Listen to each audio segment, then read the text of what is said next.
வணக்கம். ஜல்லிக்கட்டு போராட்டத்தில் பங்கெடுத்த இளைஞர்களில் நானும் ஒருத்தன். ஒரு விவசாய குடும்பத்தை சேர்ந்தவன். எங்கள் கிராமத்தில் விவசாய குறைச்சிட்ட காரணத்தினால மாடு வளர்ப்பு குறைஞ்சிருச்சு. இப்போ ஒரு சில குடும்பத்தில் மட்டும்தான் மாடு வளர்க்குறாங்க. அதில் எங்கள் குடும்பம் பொதுவாக பசுமாடுங்க வீட்டுக்கு பால் தேவைக்கு பயன்படுது. காளமாடுங்க விவசாயம், இனவிருத்தி, ஜல்லிக்கட்டு இதை தவிர எதுக்கு பயன்படுதுன்னு நினைக்கிறீங்க? இப்போ இருக்க சூழ்நிலையில் விவசாயத்தில் காளமாடுகளோட பயன் குறைஞ்சிருச்சு. இதனால காளமாடுங்களை ஜல்லிக்கட்டுக்கும் இனவிருத்திக்காக மட்டும்தான் வளர்க்க வேண்டியிருக்கும். வீட்டில் மாடு கண்டு போட போகுதுன்னா அவ்வளோ ஒரு எதிர்பார்ப்பு இருக்கும். நம்ம குடும்பத்தில் ஒருத்தவங்களுக்கு குழந்தை பிறக்கிற மாதிரி. அது போடுற கண்டு பசுங்கண்டா இருந்தால் வீட்டுக்கு லட்சுமி வந்துட்டான்னு சொல்லுவாங்க. அதுவே காளாங்கண்ணா இருந்தால் நம்ம வீட்டுக்கு ஒரு வீரே வந்துட்டான்டான்னு சொல்லுவாங்க.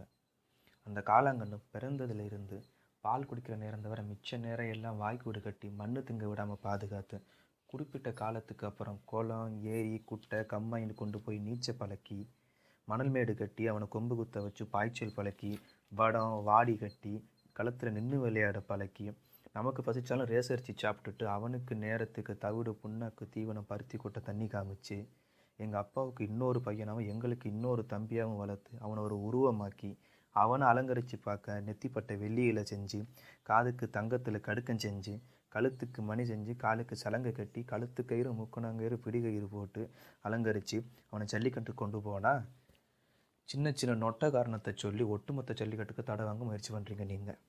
மாடுகளை நாங்கள் தான் குடும்பப்படுத்தணும் எங்ககிட்டே சொல்லி காமிக்காதீங்க. மாடுங்களை எங்களை விட வேறு யாரும் சிறப்பாக பாதுகாக்க முடியாது. அதுக்கு ஒரு சின்ன எக்ஸாம்பிள் சொல்கிறேன். எங்கள் ஊரில் ஒரு கோயில் மாடு மேய்ச்சலுக்கு போன இடத்துல பஸ்ஸு மோதி கொஞ்சம் தூரம் தரன்னு இழுத்துட்டு போய் அடி வயிற்றில் கம்பி பாஞ்சு அதோட பின்முதுகுக்கு வந்துடுச்சு.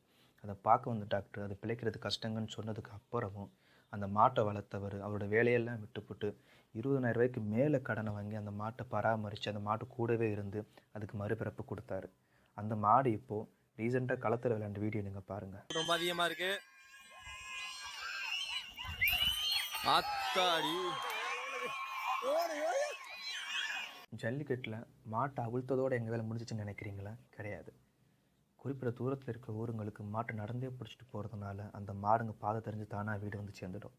ஆனால் கொஞ்சம் தூரத்தில் இருக்க ஊருங்களுக்கு மாட்டை வண்டிகளில் ஏற்றி கொண்டு போயிடுறோம். அந்த மாடு அங்கே அவிழ்த்து விட்டதுக்கு அப்புறம் திக்கு தெரியாமல், திசை தெரியாமல், வீடு வர தெரியாமல் கிடைச்சதை சாப்பிட்டுக்கிட்டு எங்கெங்கேயோ தெரியும். நாங்கள் அந்த மாட்டை கண்டுபிடிக்க தனித்தனியாக குழுவாக அமைஞ்சு ஒவ்வொரு ஊராக அழைச்சி தெரிவோம். அந்த மாடு வீடு வர வரைக்கும் எங்களுக்கு அன்ன ஆகாரம் சோறு தண்ணி இறங்காதுங்க. இந்த மாதிரி தொலைஞ்சு போன மாடுங்க 3 மாதம் 4 மாதம் 6 மாதம் கழிச்சுலாம் வீடு தேடி வரும். இல்லை நாங்கள் அதை தேடி கண்டுபிடிப்போம்.